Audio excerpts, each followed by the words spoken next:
Diascofoot, miroir du football de la diaspora congolaise.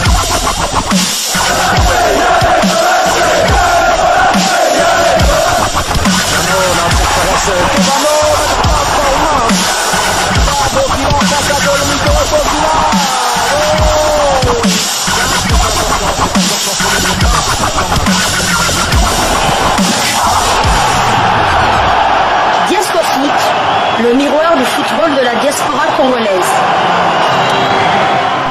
Vous êtes sur Diascofoot, le miroir du football de la diaspora congolaise.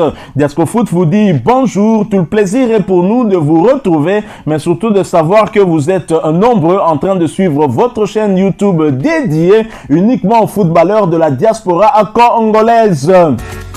C'est l'heure de partager avec vous quelques news que nous avons pu récolter pour vous concernant certains de nos internationaux ou des binationaux dans le cadre de cette chaîne YouTube Diascofoot, parce que nous sommes le miroir du football de la diaspora congolaise. Et pour le numéro d'aujourd'hui, nous allons aller du côté de l'Espagne. En Espagne, il n'y aura pas eu exploit pour l'international congolais Théo Bongonda et le FC Barcelone qui renvoie Cadiz et Théo Bongonda aux études. Cadiz n'a pu déjouer les pronostics hier samedi 10 septembre face au tout grand Barcelone. Le club de l'international congolais Théo Bongonda a lourdement chuté sur le score de 0 but contre 4 à domicile en match comptant pour la 5e journée de la Liga espagnole au stade Nuevo Mirandilla. Rien ne présageait pourtant une fin de match catastrophique pour Cadiz qui semblait maîtriser son adversaire du jour qui, comme dans ses habitudes, lui privait de ballon sans arriver à scorer. Ni Memphis Depay ni Ferran Torres n'arrivaient à pénétrer la défense de Cadiz jusqu'à la pause.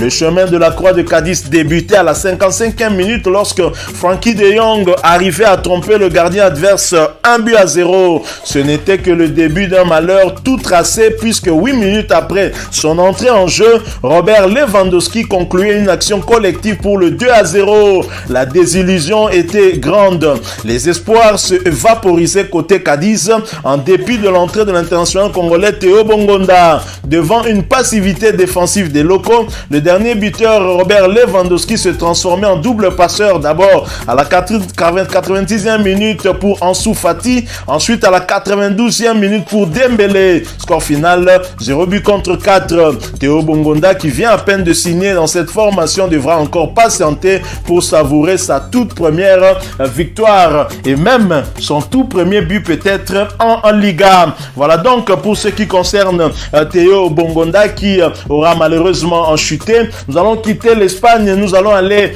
du côté de la Belgique, un pays que Théo Bongonda connaît très bien, mais nous y allons après cette courte pause. Diascofoot, le miroir du football de la diaspora congolaise. En Belgique, Marvin Chiboaboa et Serein tombent face au club de Bruges. Serein s'est incliné face au club de Bruges sur le score de 0 but contre 2. Marvin Chiboaboa avait été titularisé dans l'axe central, lui qui est fraîchement venu de Saint-Etienne cette saison. Notons aussi la présence de Massoni Sambou qui a débuté sur le banc. Il a fait son entrée à la 74e minute. Serein, club qui pourrait en tout cas recruter, Dieu merci, Mbokani si les discussions entre les deux parties aboutissent. Toujours en Belgique, sachez que du côté de Malines, Julien Ngoy était décisif.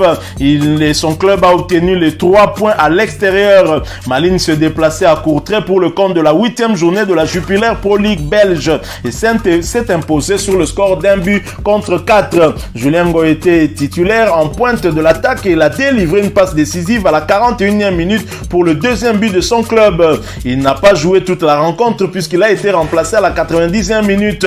Notons aussi la présence du fils de l'ancien Léopard Marcel Mbayo côté Courtrai. Dylan Mbayo a fait son entrée en jeu à la 46e minute. Nous quittons la Belgique pour aller du côté de la Hollande où Landry Di Matta décisif face au Fortuna Sittard. Landry Di Matta a été titularisé en pointe de l'attaque. Il a délivré une passe décisive pour le but de l'égalisation à la 90e minute plus 5.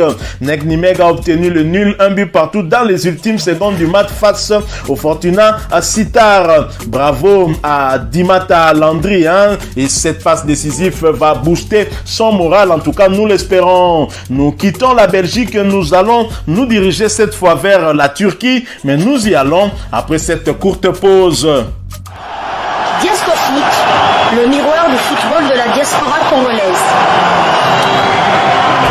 En Turquie, on jouait la 4e journée. Bandirma Sport qui recevait Kessiorengusu. Match nul, 2 buts partout. L'international congolais Rémi Moulumba n'avait pas été titulaire. Il a fait son entrée en jeu à la 34e minute. Rémi Moulumba a 153 minutes sur 360 en termes de temps de jeu. Il a participé à 3 matchs sur les 4. Prochain rendez-vous de Bandirma Sport en 2e division turque. Ce sera pour le compte de la 5e journée. Et le match est prévu pour le samedi 17 septembre avec un déplacement du côté de Eyüpspor.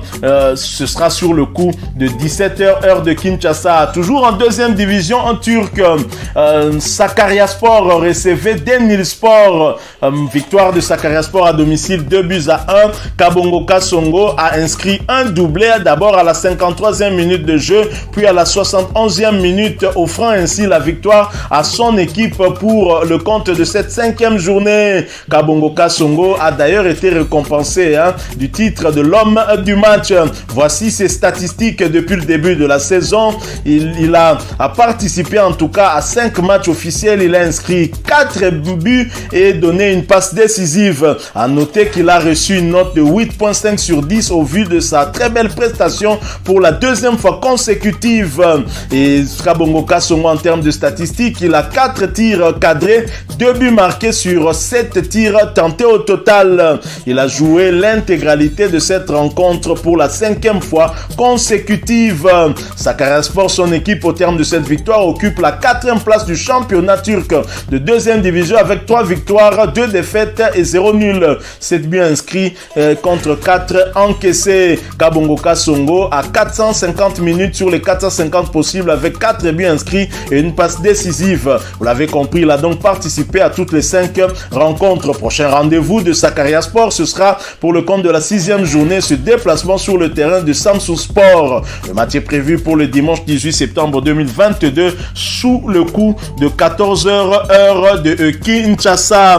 Nous quittons la Turquie, nous allons du côté de Chypre. Chypre où l'on jouait la 3e journée de la première division chypriote.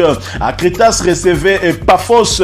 Victoire à l'extérieur de Paphos sur le score de 0 but contre 4. L'international congolais Jordan Ikoko, titulaire, n'a pas joué l'intégralité de la rencontre puisqu'il a été remplacé à la 90e minute de jeu. C'était sa 3e titularisation consécutive.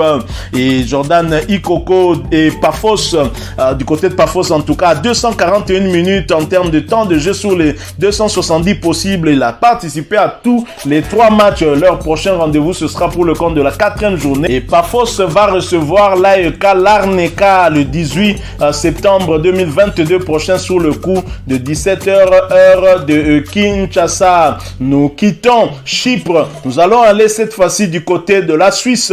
La Suisse où l'on jouait la 8e journée de la Super League Suisse, championnat suisse de première division. Et Saint-Gall qui recevait Sion est tombé à domicile sur le score d'1 but contre 2. L'international congolais Shadrack Akolo, titulaire pour ce match, n'a pas joué son intégralité. Il est sorti à la 79e minute de jeu. À noter que c'était sa 3e titularisation consécutive. Saint-Gall occupe la première place de Super League avec 5 victoires, 3 défaites et 0 nul. 16 buts inscrits contre 10 encaissés. Shadrack Akolo a 309 minutes sur les 810 possibles en termes de temps de jeu. Il a participé à 8 matchs sur les 9 avec 5 buts marqués et une passe décisive.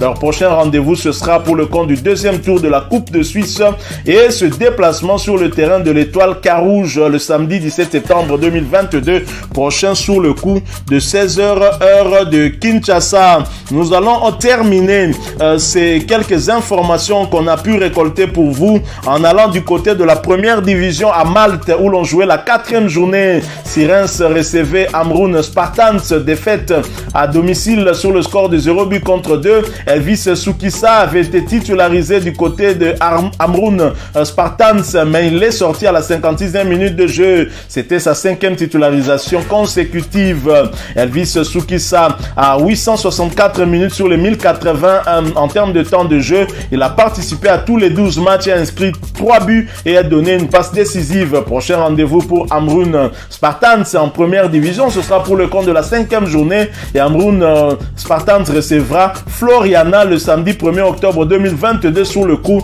de 14h heure de Kinshasa. Voilà, nous sommes arrivés à la fin de ce sujet. Si vous l'avez aimé, n'hésitez pas à nous laisser un maximum de j'aime. N'hésitez pas non plus à partager avec nous votre opinion. Si vous en avez une par rapport au sujet que nous venons de vous proposer, laissez-la nous à travers un commentaire. Abonnez-vous si vous êtes nouveau ou ancien que vous ne vous êtes pas encore abonné sur cette chaîne Diasco Foot parce que nous sommes le miroir du football de la diaspora congolaise. Et n'oubliez pas qu'en vous abonnant apparaîtra une petite cloche de notification. Cliquez dessus pour ne plus rien manquer des prochaines vidéos que nous allons vous proposer. Encore une fois, merci à vous. Avec espoir de vous retrouver très bientôt avec un autre sujet d'actualité. En attendant, portez-vous bien et Diasco Foot vous dit au revoir.